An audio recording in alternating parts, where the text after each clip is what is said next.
So we just did software copying, and you've explained that, and that's a good one. And well, that's a good one to put on YouTube. Absolutely. We should do that one. Yeah. Usenet.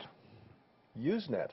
Ah, now you see, now we're getting into the history of how people were sharing files back before the internet. Yes, back in we had Usenet and well, we had SneakerNet, AltNet, and we had Gopher and Links and all that stuff. That's right.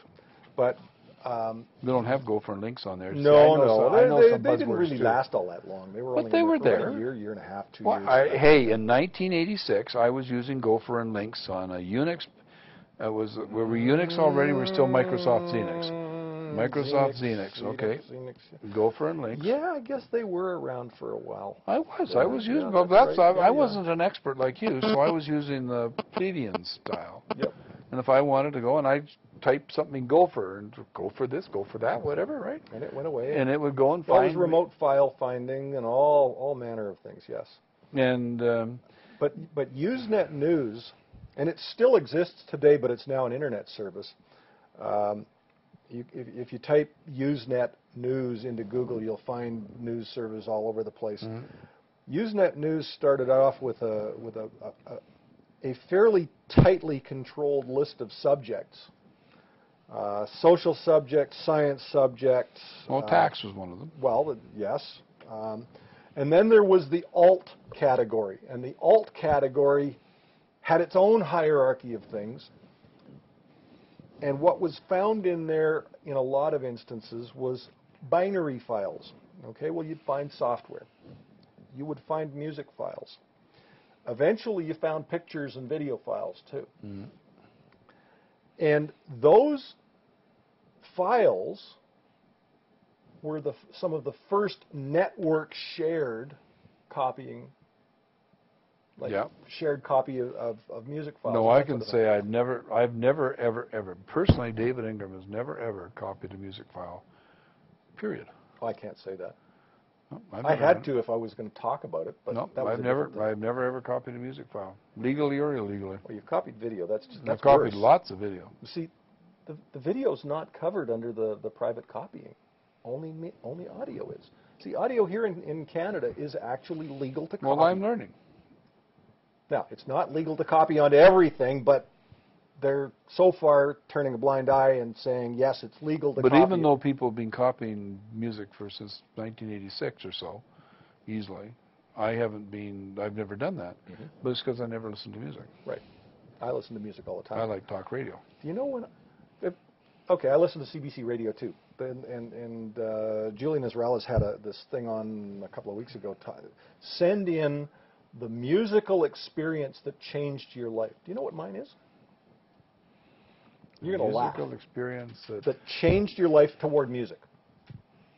Well, I've actually got two. I actually got interested. Well, I was heavily into music in the '60s because I was one of the people in the Mariposa Folk Festival and so on. You ran a coffee house and had. Then helped Neil Young get Neil started. Neil Young and Joni Mitchell and God knows who else. A whole bunch of stuff, yeah. So, but you know what my defining moment was? My parents bought a 3-way radio record combination with a 45 RPM stackable. Yep. We had one of those, and we got a set of 7 records of Carmen Suite. So that was the music without the words. I was 5. And I wore those out. That's funny. Because Carmen Suite was the first piece of classical music that I ever... I was allowed to play it because I could just take that stack of discs and put it on the player and push the thing. But was yours 45s? Because they were 45s. I had it in a 33 set. No, this was... But it was only 2 33s. Yeah, this was a stack of 7 or 8 45s. And they all did. They'd stack on there. And it was the demo discs that came with this 3-way record. Funny, because I can remember the Carmen Suite in a black... Mitchell, have you ever seen a 45? Well, sure. Yeah. And I'm not talking about the gun. We have an Elvis Presley 45 someplace. Have you ever seen one play? Probably not. We have a Susan Jack 45, don't we, in that pile of records of Susan's? Oh. The record player's still right there. We still have that. Now my record player. I've got a wonderful record player that. At the age of 2, I've got a hand crank one down the basement, do you? Oh. I do. Victrola? An old Victrola? Mice.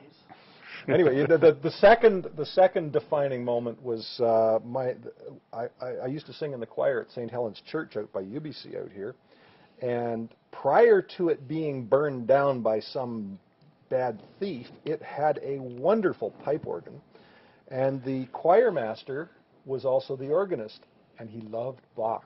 We lived across the lane behind the church, and he played Bach's Toccata and Fugue in D minor. That was his favorite piece, and I used to hear him start it up, and I'd go and I'd just sit and listen to it. Well, and I still love that music. Well, back when I was a kid, I had Beethoven Symphony No. 9 in D minor, and I had Carmen. I had all that stuff. And at some point in my life, I lost all interest in listening to music. And now I you have sit no and idea have why. you've got the TV on in the background with Ellen on. Ellen, Ellen, Dr. Oz, Dr. Yeah. Phil. I even listen to Oprah once in a while. I like talk radio. And then he leaves it on long enough to start getting all my whatever, the soap operas. Oh, Dr. Oz was really good today. Soap operas. But no, We are an auditory race every bit as much as Mrs. we O'Malley out in the valley suffered from ulcers, I understand.